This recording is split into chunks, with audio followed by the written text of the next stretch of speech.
Saludos máquinas y bienvenidos al canal Infinity. Si os habéis dado cuenta, tengo muchísima herramienta en el taller que ni he hecho vídeo ni os la he recomendado. Y eso es porque mi experiencia no ha sido buena. Voy a daros más detalles sobre alguna de ellas.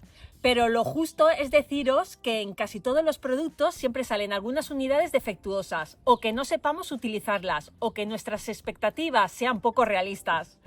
Vamos con la primera herramienta.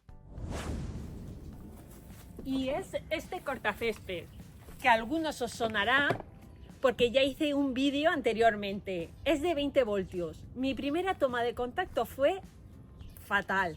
No cortaba el césped, lo doblaba, no recogía. ¿Qué pasa? Que soy muy perezosa y no fui a devolverlo. Preferí abrirlo y a ver qué le pasaba y a ver si lo podía solucionar. Y es que los cables, la polaridad estaba invertida. Tuve que abrirlo todo, cortar los cables, ponerlos bien y ya funcionó perfectamente. Esto sería un caso de unidad defectuosa. Por otro lado, con el uso, la fatiga de los materiales ha hecho que se rompa el manillar, fijaros. Es un tubo muy fino. Tendré que soldarlo. Vamos con la segunda herramienta, y con esta tenía unas expectativas muy altas porque tiene dos funciones en una. Es un cortabordes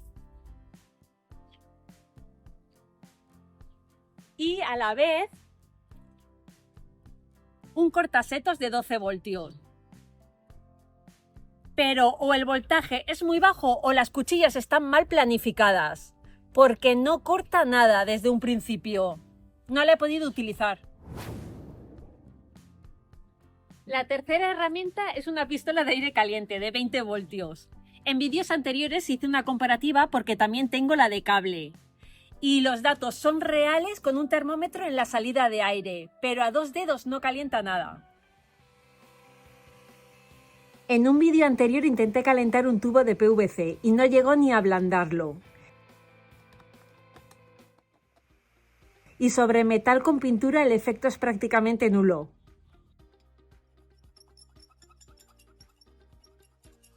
Nada, no le he hecho ni cosquillas. Cuarta herramienta, afiladora de brocas. No sé aún cómo funciona, no he podido afilar ninguna broca. Si alguno de vosotros la tiene y sabe cómo funciona, por favor dejadlo en los comentarios.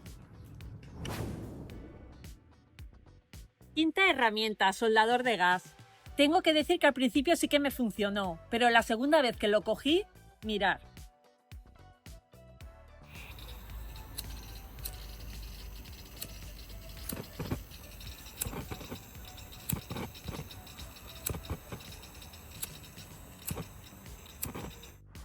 Y no funciona, parece que tira más gas del que debería. Conclusión, deciros que en general la herramienta Parsai funciona a nivel doméstico y que en la mayoría de los casos la falta de satisfacción es por tener expectativas muy altas en herramientas baratas y exigirles mucho. En otros casos es darle mal funcionamiento por falta de conocimiento y en otros por defectos de fabricación. En cualquier caso, disfruta de tu herramienta. Y te voy a dar un consejo, no hagas lo que yo hago, haz lo que yo digo, usa la garantía. Bueno, y hasta aquí el vídeo de hoy. Suscríbete al canal si quieres conocer herramienta práctica y económica y recuerda activar la campanita para no perderte ningún contenido. Saludos máquinas, hasta la próxima.